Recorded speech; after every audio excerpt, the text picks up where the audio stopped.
मध्य प्रदेश के सागर जिले की देवरी विधानसभा क्षेत्र से गोंडवाना गणतंत्र पार्टी के प्रत्याशी रजत दीवान हैं, जो पहले कांग्रेस पार्टी में हुआ करते थे। उन्होंने कांग्रेस को क्यों छोड़ा और आगामी चुनाव की किन मुद्दों को लेकर वे जनता के बीच है, इस पर रजत दीवान से इंडिया टाउन न्यूज के जिला ब्यूरो सतीश सेन ने की खास बातचीत। आज हमारे साथ देवरी विधानसभा क्षेत्र के गोंडवाना गणतंत्र पार्टी से रजत दीवान हैं। उन्होंने देवरी एसडीएम कार्यालय में उपस्थित होकर गोंडवाना गणतंत्र पार्टी से अपना नामांकन दाखिल जमा किया है। देवरी विधानसभा एक आदिवासी बाहुल्य विधानसभा है और यहाँ लगभग 70,000 के आसपास आदिवासी वोटर और 35,000 के लगभग हमारे ऐसी समाज के वोटर निवास करते हैं। और निश्चित तौर पर विगत वर्षों से हम देखते आ रहे हैं, आज़ादी के बाद से आज दिनांक तक देवरी विधानसभा में ना किसी एसटी के व्यक्ति को यहाँ टिकट दिया गया, ना किसी एससी वर्ग के व्यक्ति को टिकट दिया गया। और इतनी बड़े समाज के नेतृत्व के लिए हमें आगे आना पड़ा और बहुत बहुत धन्यवाद गोंडवाना गठबंधन पार्टी का, जो उन्होंने मुझे इस लायक समझा और टिकट प्रदान किया। किन किन मुद्दों को लेकर आप चुनाव लड़ेंगे? हमारा सबसे प्रमुख मुद्दा है विस्थापन। वर्तमान में जो सेंचुरी के नाम पर ग्रामों का विस्थापन हो रहा है, उसमें ऐसा नहीं कि केवल आदिवासी समाज निवास करती, सर्व समाज वहाँ निवास करती है, चाहे वो दलित समाज हो, एसटी समाज हो, ओबीसी समाज हो।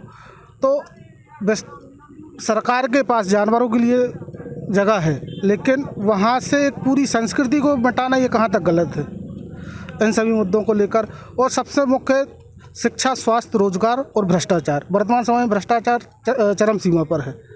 क्या लग रहा है, समीकरण किस ओर जाएंगे? बिल्कुल निश्चित रूप से तीसरा विकल्प जनता के सामने है और तीसरा विकल्प ही जीत कर आएगा गोंडवाना गठबंधन पार्टी के रूप में। जनता के सहयोग के आशीर्वाद की आवश्यकता है। और ये आपको जनता चुनती है तो आप उन किन विकास के मुद्दों को लेकर मूलभूत सुविधाओं पर सबसे पहले ध्यान दिया जाएगा। वर्तमान समय में जो सुविधाएं यहाँ न देवरी में उपलब्ध हैं, न केसली में उपलब्ध है, न टड़ा में, न सैदपुर में, इन सभी मूलभूत सुविधाओं को लेकर सबसे पहले हम लोग की प्राथमिकता रहेगी। मूलभूत सुविधाओं को लेकर काम करें। जहाँ रोड नहीं है वहाँ रोड बनवाया जाए, जहाँ पीने की पानी की व्यवस्था नहीं हो, पानी की व्यवस्था की जाए। जहाँ महिला डॉक्टर नहीं है अस्पताल में, वहाँ महिला डॉक्टर की व्यवस्था की जाए। और कई हॉस्पिटल तो ऐसे हैं, चाहे आप टड़ा उप स्वास्थ्य केंद्र चले जाएँ, वहाँ आज दिनांक अभी भी आप चले जाएँ तो डॉक्टर नहीं मिलेगा आपको।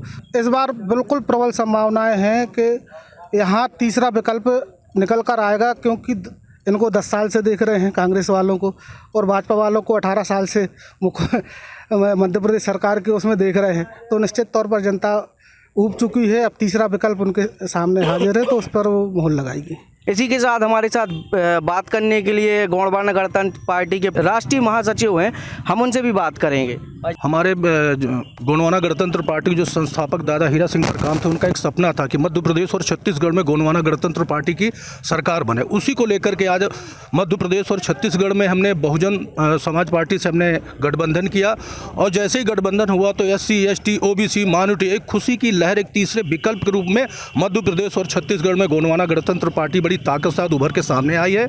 और आने वाली इसी 2023 में 17 तारीख को जो वोटिंग पड़ेगी, गोंडवाना गणतंत्र पार्टी मध्य प्रदेश में सरकार में हिस्सेदारी लेगी और छत्तीसगढ़ में हिस्सेदारी लेगी। और मध्य प्रदेश में बड़े पैमाने पर इस बार हमने युवाओं को मौका दिया है। आप देख रहे हैं कि रजत दीवान एक युवा है, और आप लोग अभी बोल रहे थे कांग्रेस में काम कर रहे थे, कांग्रेस को मदद करते थे, लेकिन पूरी निष्ठा, विश्वास, ईमानदारी, सच्चाई के साथ गोंडवाना गणतंत्र पार्टी का उन्होंने दामन थामा है। और आने वाले उसमें एक तीसरे विकल्प के रूप में देवरी विधानसभा में आपका प्रत्याशी है। कितनी सीट पर गोंडवाना गणतंत्र पार्टी अपने प्रत्याशी उतार रही है? 52 सीटों में गोंडवाना गणतंत्र पार्टी उतारी है, बाकी सीटों में बहुजन समाज पार्टी अपने प्रत्याशी उतार रही है। ऐसा हमारा उनके साथ गठजोड़ हुआ। गोंडवाना गणतंत्र पार्टी अपने 52 सीटों पर अपनी प्रत्याशी उतार रही है लगातार। अब देवरी विधानसभा क्षेत्र में देखना है कि किस और चुनावी माहौल जाता है। इंडिया टाउन न्यूज के लिए देवरी से सतीश सेन की रिपोर्ट।